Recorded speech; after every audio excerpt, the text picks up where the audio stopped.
Hello மக்களே, நாம் இன்றைக்கி பார்க்க போகிற இடம் செஞ்சிக்கோட்டை. என்னதான் தமிழ்நாட்டை சேர, சோழ, பாண்டிய மன்னர்கள் ஆண்டு இருந்தாலும் அவர்கள் கட்டிய கோயில்கள் மட்டுமே இன்றைக்கி நமக்கு காண கிடைக்கிது. அவர்கள் வாழ்ந்த கோட்டைகளோ அரண்மனைகளோ இப்போ இங்கே இல்லை. மேபி படையெடுப்புகளாலோ இயற்கை சீற்றங்களாலோ அவையெல்லாம் அழிக்கப்பட்டிருக்கலாம். ஆனால் இன்றளவும் மன்னர்கள் வாழ்ந்ததுக்கான முழு எச்சமாக ஆதாரமாக ஒரு கோட்டை இருக்குதுன்னா அது செஞ்சிக்கோட்டை தாங்க. தோரண வாயில்கள், கொலு மண்டபம், தர்பார் மண்டபம், கல்யாண மகால், குதிரை லாயம், யானைக்குளம், உடற்பயிற்சி கூடம், கஜானா, நெற்களஞ்சியம்னு அத்தனை அம்சங்களோட இன்னமும் இந்த கோட்டை இங்கே அழகாக காட்சி தருதுங்க. இந்த கோட்டையை முதல்ல கோன் வம்சத்தவர்கள் கட்டியிருக்காங்க. பிற்காலத்தில் வந்த நாயக்க மன்னர்கள் இந்த கோட்டையுடைய மதில் சுவர்கள், அரண்மனை, கோயில்கள், கல்யாண மகால்னு இப்போ இருக்கிற அத்தனையையும் கட்டி எழுப்பியிருக்காங்க. நாம் இப்போ பார்க்குறது கல்யாண மகால். இதன் மையத்தில் ஒரு மேடையும் அதை சுற்றிலும் தண்ணீர் செல்லக்கூடிய சுடுமண் குழாய்களோடு கூடிய நீச்சல் குளமும் இருக்குதுங்க. இந்த நீச்சல் குளத்தை சுற்றிலும் பல அறைகள் இருக்குது. இந்த அறைகளிலெல்லாம் அந்த காலத்து அரசகுல பெண்கள் இருந்திருக்காங்க. இந்த மண்டபத்துடைய ஒரு பகுதியில் மட்டும் குறுகிய படிக்கட்டுகளுடன் கூடிய 8 மாடி கட்டடம் ஒன்று இருக்குங்க. இதன் ஒவ்வொரு தளத்திலையும் ஒரு அறையும் அதற்கும் சுடுமண் குழாய்களுடன் கூடிய தண்ணீர் செல்லக்கூடிய அமைப்பும் இருக்குதுங்க. இதன் பக்கத்திலேயே தர்பார் மண்டபமும் இருந்திருக்கு. இந்த மண்டபம் இப்போ இல்லை. இங்கே நடைபெற்ற அகழ்வாராய்ச்சியின் போது அரசர் அமரக்கூடிய சாய்வு உருளை போன்ற அரியணை கிடைச்சிருக்குங்க. இந்த தர்பார் மண்டபத்துக்கு பக்கத்திலேயே வீரர்கள் தங்கக்கூடிய இடமும் குதிரைகளை கட்டி வைக்கக்கூடிய குதிரை லாயமும் இருக்குதுங்க. இங்கேருந்து கொஞ்சம் தூரம் போனோம்னா யானைகள் குளிக்கக்கூடிய ஒரு குளமும் அதற்கு பக்கத்திலேயே அவற்றை கட்டி வைக்கக்கூடிய இடமும் இருக்குதுங்க.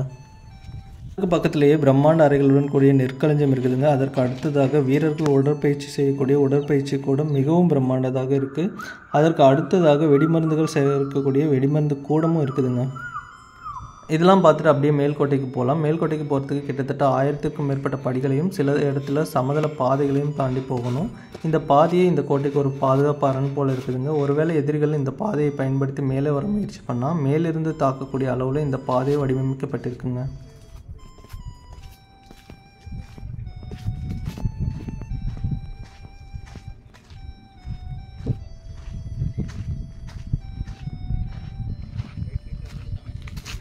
இந்த பாதையுடைய ஒவ்வொரு குறிப்பிட்ட தூரத்திற்கும் வீரர்கள் நிற்கும்படியான மண்டபங்களும் நீர் ஆதாரங்களும் சில கோயில்களும் இருக்குது. இவற்றையெல்லாம் கடந்து மேலே வந்தோம்னா நாம் வந்த பாதைக்கும் இந்த கோட்டையுடைய நுழைவாயில் இருக்கக்கூடிய மலைக்கும் இடையில் மிகப்பெரிய பிளவு இருக்குங்க. இந்த பிளவை கடக்கிறதுக்கு இப்போது மரப்பாலம் அமைச்சிருக்காங்க.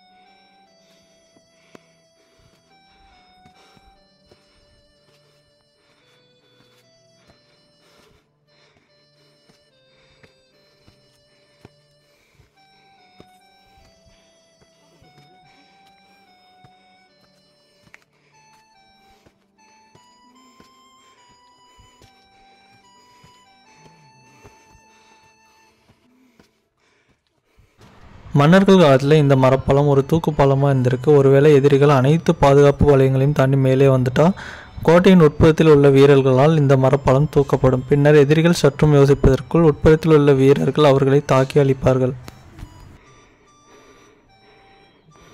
இத்தகைய பாதுகாப்பு காரணங்களாலேயே இந்த கோட்டையை கைப்பற்ற அக்காலத்து மன்னர்களுக்கு பல ஆண்டுகால போர் தேவைப்பட்டுள்ளது. மேலும் சத்ரபதி சிவாஜி அவர்கள் இந்த கோட்டையை இந்தியாவின் மிகவும் பாதுகாப்பான கோட்டை என்றும் ஆங்கிலேயர்கள் இந்த கோட்டையை கிழக்கின் ட்ராய் கோட்டை என்றும் புகழ்ந்துள்ளனர்.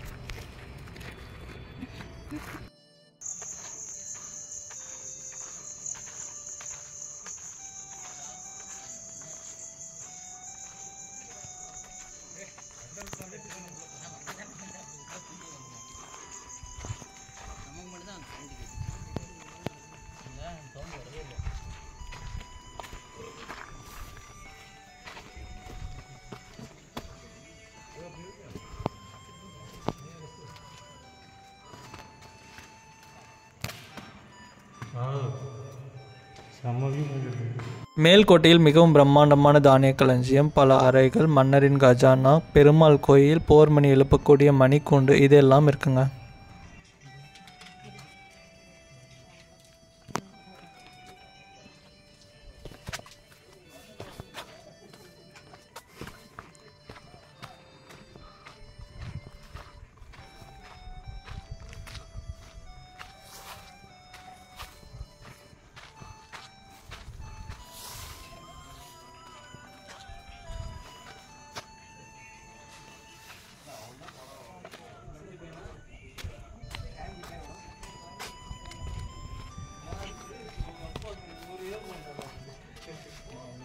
கிட்டத்தட்ட 200 ஆண்டுகால நாயக்க மன்னர்களின் ஆட்சிக்கு பிறகு இந்த கோட்டை பல போர்களை சந்தித்துள்ளது. சுல்தான்கள், மராட்டியர்கள், முகலாயர்கள், பிரெஞ்சுக்காரர்கள் என கடைசியாக இந்த கோட்டை பிரிட்டிஷ்காரர்களின் கைகளுக்கு வந்து சேர்ந்தது.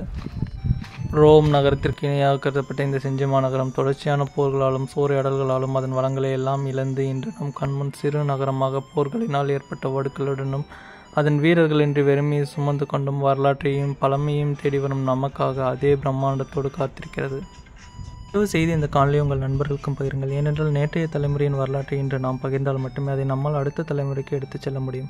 ஏற்கனவே போரினால் ஏற்பட்ட சேதங்களை தாங்கி நிற்கும் கோட்டையின் சுவர்களில் மேலும் கிறுக்கி சேதமாக்காமல் வரலாற்றையும் வரலாற்று நினைவு சின்னங்களையும் பாதுகாப்போம்.